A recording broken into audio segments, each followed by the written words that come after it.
بسم اللہ الرحمن الرحیم۔ السلام علیکم۔ آج ہم بات کریں گے اسحاق ڈار کے خلاف ہونے والی کارروائیوں کے حوالے سے، اور اسحاق ڈار کا جو بنگلہ تھا گلبرگ میں، اس کی نیلامی کا عمل شروع ہو گیا ہے۔ اس کی تفصیلات آپ کے ساتھ شیئر کریں گے۔ ساتھ ہم بات کریں گے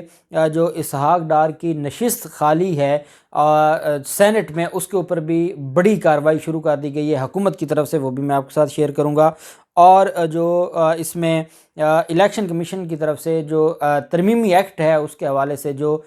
تجاویز اور جو رد عمل سامنے آیا ہے، وہ بھی میں آپ کے ساتھ شیئر کروں گا۔ پہلے میں آپ کو بتاتا چلوں کہ سپریم کورٹ آف پاکستان میں ایک اپیل دائر کی گئی ہے۔ ججز سرکاری ملازمین کو پلاٹ الاٹ کرنے سے متعلق ہائی کورٹ کا جو فیصلہ ہے، اس کو سپریم کورٹ میں چیلنج کیا گیا ہے۔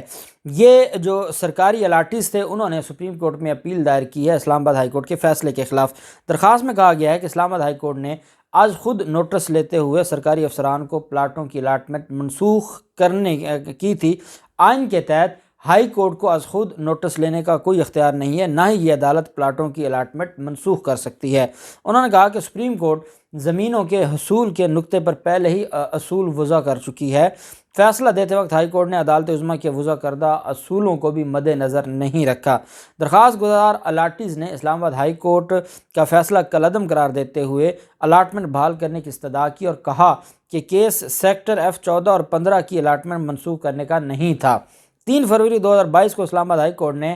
FGEHA کی پلاٹ اسکیم کو غیر آئینی اور عوامی مفاد کے خلاف قرار دیتے ہوئے کالعدم قرار دیا تھا، اور اس پر یہ معاملہ پھر اب سپریم کورٹ آف پاکستان میں آ گیا ہے۔ اور سپریم کورٹ آف پاکستان دیکھنا یہ ہے، یہ ایک اہم نقطہ ہے اور یہ قانونی نقطہ ہے کہ جب عدالتیں suo motu Lahore high court ہو، اسلام آباد ہائی کورٹ ہو، سندھ ہائی کورٹ ہو، پشاور ہائی کورٹ ہو، یہ جو عدالتیں ہیں، کوئٹہ بلوچستان ہائی کورٹ ہو، ان کے پاس، ہائی کورٹ کے پاس آرٹیکل 199 کے تحت از خود نوٹس کی پاور نہیں ہے۔ سو موٹو نوٹس نہیں لے سکتے۔ سو موٹو نوٹس صرف اور صرف لے سکتی ہے تو وہ سپریم کورٹ ہے 184(3) کے تحت۔ اس کے علاوہ جو از خود نوٹس ہے، اس کی کوئی گنجائش نہیں ہے، اور نہ ہی سو موٹو نوٹس لیا جا سکتا ہے۔ اب یہ اس میں سوال اٹھایا گیا ہے، اور اس سوال میں یہ کہا گیا ہے کہ جو از خود نوٹس لیا گیا ہے یہ غیر قانونی ہے، اور اس بنیاد پر انہوں نے ریلیف مانگا ہے سپریم کورٹ آف پاکستان سے کہ سپریم کورٹ ہمیں اس معاملے میں ریلیف دے، اور ان کا جو ایشو ہے اور جو اسلام آباد ہائی کورٹ کا فیصلہ ہے وہ غیر قانونی ہے، اور اس کو کالعدم قرار دیا جائے۔ دوسری طرف جو الیکشن کمیشن کا الیکشن ایکٹ کی ترمیم کو وفاقی حکومت کے سامنے اٹھانے کا جو فیصلہ کیا گیا ہے، اس کی تفصیلات بھی سامنے آئی ہیں۔ اٹارنی جنرل صاحب کے پاس گئے تھے، اٹارنی جنرل صاحب نے ان کو تسلی دی اور کہا کہ آپ اس پر اعتراض نہ کریں، یہ اعتراض غیر قانونی ہوگا، جو حکومت نے کی ہے وہ درست ہے۔ اس کے باوجود الیکشن کمیشن کو آرام نہیں آ رہا، اور الیکشن ایکٹ میں ترمیم کے معاملے پر چیف الیکشن کمشنر کی زیر صدارت آج اجلاس ہوا، جس میں الیکشن ایکٹ کی ترمیم کو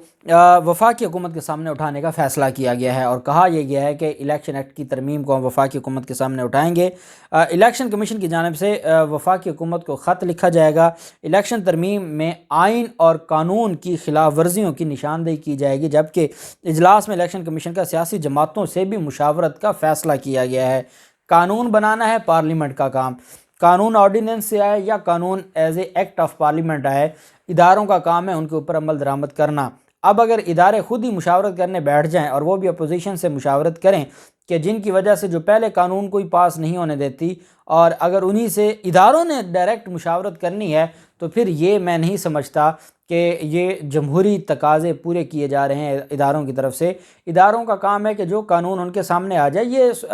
کام ہے کہ قانون ٹھیک ہے یا غلط ہے، یہ کام ہے۔ اپوزیشن جائے عدالتوں میں آرڈیننس کو چیلنج کرے، لیکن جب الیکشن کمیشن اس کے اوپر اعتراض اٹھائے اور اس کو جو قانون دیا جائے اور وہ پابند ہو اس قانون کے مطابق عمل کرنے کا، لیکن وہ آگے خود اپنی مرضی سے وضاحت شروع کر دے، تشریح شروع کر دے، اس خود عدالت بن جائے، ہائی کورٹ بن جائے، سپریم کورٹ بن جائے، اور کہے کہ نہیں، دیکھیں کسی بھی قانون کو یہ کہنا کہ وہ قانون آئین کے متضاد تو نہیں ہے، یہ حق صرف اور صرف آئین کے مطابق ہائی کورٹ سپریم کورٹ کے پاس ہے، یہ الیکشن کمیشن کے پاس اختیار نہیں ہے۔ اور پھر یہ کہنا کہ سیاسی جماعتوں کی رائے اور مشاورت بھی لی جائے گی، اس معاملے پر الیکشن کمیشن کی طرف سے یہ اور جو اللیگل چیز ہے۔ حکومت نے جو آرڈیننس لایا ہے اس میں وفاقی وزراء، ممبران اسمبلی، سینیٹرز یہ سب الیکشن مہم چلانے کی اجازت دی ہے، اور پبلک آفس ہولڈرز کو بھی انتخابی مہم چلانے کی اجازت دی گئی تھی، اور اس میں کہا گیا تھا کہ اس میں کوئی ایسی چیز نہیں ہے جب کوئی ایم این اے بن جاتا ہے تو اس کا یہ مطلب نہیں ہے کہ 5 سال کے لیے وہ اپنی پولیٹیکل ایکٹیویٹیز نہیں کر سکتا، کیونکہ وہ سیاسی کارکن ہے۔ جمہوریت میں سیاست کا ہونا ضروری ہے، اور جب آپ کسی سیاسی بندے کو سیاست سے منع کر دیں گے تو پھر اس کا مطلب ہے کہ آپ نے اس کے ہاتھ پاؤں باندھ دی ہیں۔ تو یہ ایک اور یہ ہر جگہ کیا ہوتا ہے کہ ضابطۂ اخلاق کی خلاف ورزی کے نام پر ڈھونگ رچایا جاتا ہے، لیکن جہاں الیکشن ہوتا ہے وہاں ہر سیاسی جماعت کا جو ایم این اے ہے، ایم پی ہے، وہ ڈائریکٹلی انڈائریکٹلی انوالو ہوتا ہے، وہ ان سارے معاملات کو دیکھ رہا ہوتا ہے، تھوڑا سا جرمانہ ہوتا ہے وہ جمع کروا دیتے ہیں اور پھر وہ کمپین کرتے رہتے ہیں۔ یہاں پر تو فضل الرحمان کا بھائی سرکاری ملازم تھا، اس کا کچھ نہیں بگاڑا جا سکا، اور فضل الرحمان خود وہاں پر جلسے کر کے تقریریں کرتا ہے، اس کو کوئی نوٹس تک نہیں بھیجا جاتا، اور جو ڈیرہ اسماعیل خان کے میئر تھے ان کو آپ نااہل قرار دے دیتے ہیں، اور پھر اس کے بعد ہائی کورٹ اس کو بحال کرتی ہے، اس کی نااہلی ختم کرتی ہے، اور وہ الیکشن بھی بڑے مارجن سے جیت جاتے ہیں۔ تو یہ ایک سوالات تو اٹھتے ہیں۔ پھر معاملہ آ جاتا ہے جو ان کے خلاف، اسحاق ڈار کے خلاف۔ اسحاق ڈار کے جو معاملہ تھا، نشست تھی جو خالی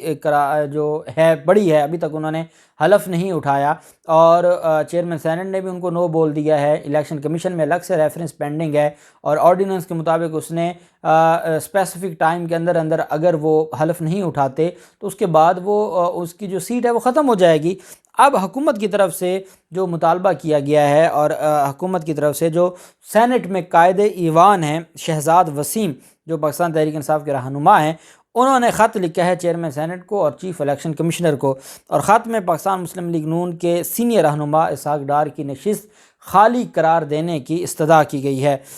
پی ٹی آئی سے تعلق رکھنے والے قائد ایوان شہزاد وسیم نے چیئرمین سینٹ اور چیف الیکشن کمیشن کے نام پہ جو خط لکھا ہے، اور کہا ہے کہ سپریم کورٹ نے 21 ستمبر 2021 کو اسحاق ڈار کی نشست کے خلاف حکم امتناعی خارج کیا۔ انہوں نے کہا کہ الیکشن آرڈیننس 2021 کی شق 72A کے تحت 40 روز میں حلف اٹھانا لازم ہے، اور دسمبر 2021 کے سپریم کورٹ کے فیصلے کے بعد سینٹ کی نشست خالی ہو گئی ہے۔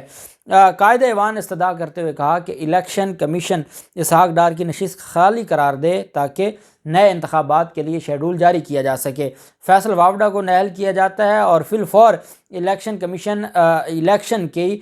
جو اعلان کر دیتا ہے، شیڈول جاری کر دیتا ہے، اور یہاں پر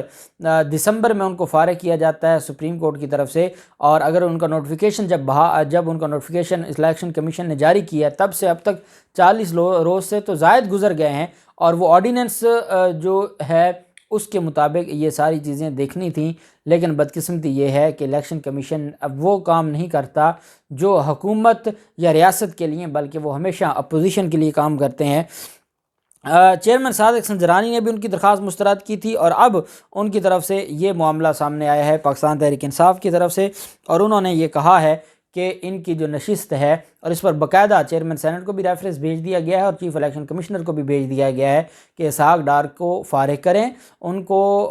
جو ان کی نشست ہے اس کو خالی قرار دیں تاکہ نیا الیکشن ہو، اور نئے الیکشن میں پھر مختلف جماعتوں کے امیدوار سامنے آئیں گے۔